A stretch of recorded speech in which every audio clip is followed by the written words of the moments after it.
This morning, we are looking at some rare and unusual foods from around the world. They are all together in one book, Gastro Obscura, a food adventurer's guide by Dylan Thuris. Dylan is also the founder of the great website Atlas Obscura, which definitely should check out. And he joins us live this morning. Good morning. Hey, thanks for having me. Good to be here. Yeah, we appreciate it here. So 500 entries, all 7 continents, all 50 states. How did you go about organizing this book?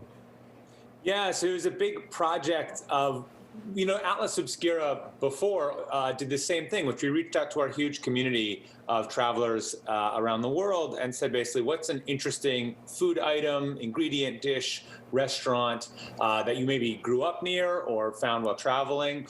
And that kind of started the process. And then my co-author Cecily and I, along with some other editors and writers we work with, basically went around and sort of started mapping this all to the world. And bit by bit, we kind of created this world-covering book.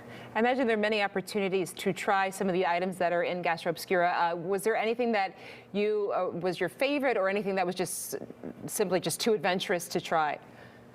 I mean, I have to say, you guys are based out of Chicago, right? Yes. We have Malort in the book, which I'm a fan of. Love it. I know it's a controversial take, but I kind of like it. No, I mean, we got to try a lot of different things. There's a picture that you're showing of someone holding berries. Those are called miracle berries. They're from West Africa. And they change your taste buds so that things that are sour suddenly taste sweet. It only lasts about an hour, but they're really fun. They're safe for kids. So my 6-year-old and I tried them, and then tried lemons and tried limes, and that's a really delightful experience. So it's not just the foods themselves here. You also have a lot of food experiences that you cover in this book. I'm looking at this list here. It's one crazy example after another. You can dine on schnitzel in Chernobyl. I'll let you take it from here and go through a couple other ones. Sure. One of the things that Atlas Obscura does, and Gastro is a part of this, is we run trips around the world. So we take people through Ukraine to Chernobyl. There's a cafeteria at Chernobyl. You just showed a picture of an amazing place, Mount Hua, which is in China and is potentially the most stressful cup of tea you'll ever have.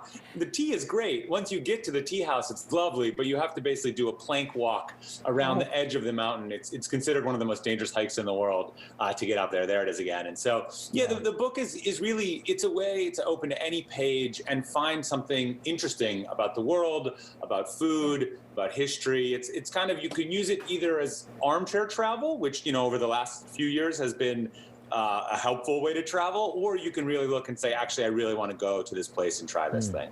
Dylan, what you mentioned, it's so interesting to see the way that food intersects with culture and history. One of the examples you mentioned is the importance of camel jerky in northern Somali wedding ceremonies, and that it can affect the groom's reputation. I was curious what the process was there. Well, it's interesting. It's not the only one. We have a whole section of sort of foods that are wedding related and have impact on marriages. There's one, actually, just speaking of the Ukraine, there's a bread where you rip it at the ceremony, and depending on who gets the larger piece, that person is officially but they become the head of the household. And so there's a lot of, we have a kind of, courtship rituals are related to food. There's one from Austria that's a little bit very specific, which is called an armpit apple. So in kind of the turn of the century Austria, when women and men were courting, they would go to a dance, and the woman would tuck in an apple slice under her armpit and dance around with various men. And when she found a guy that she thought was a keeper, she'd offer up this slice. And if he ate it, pretty clear sign that he was interested. I think we're foreshadowing Lauren's present to me for Christmas this year. So Dan, I'm already big plans Dylan. In place for that. Right. You mentioned Malort earlier. Any other Chicago or Midwestern entries that made the book?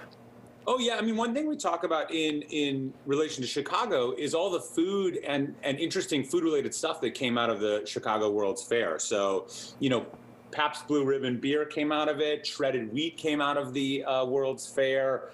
Vienna beef. The dishwasher was first displayed there. So, the book kind of uses food as a way to explore history, culture, tradition.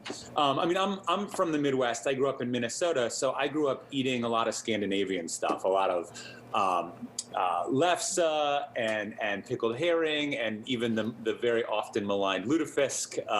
So yeah, we touch on some of these other kind of Midwestern classics. Really fascinating stuff, Dylan. Again, the book is called Gastro Obscura, a food adventurer's guide. You can check out the website. It's right there. Dylan, really appreciate your time this morning. Thanks for joining us. Yeah, nice to be here. All right, we'll do a shot of Malort next time you're in Chicago. Take care. Okay, that's great.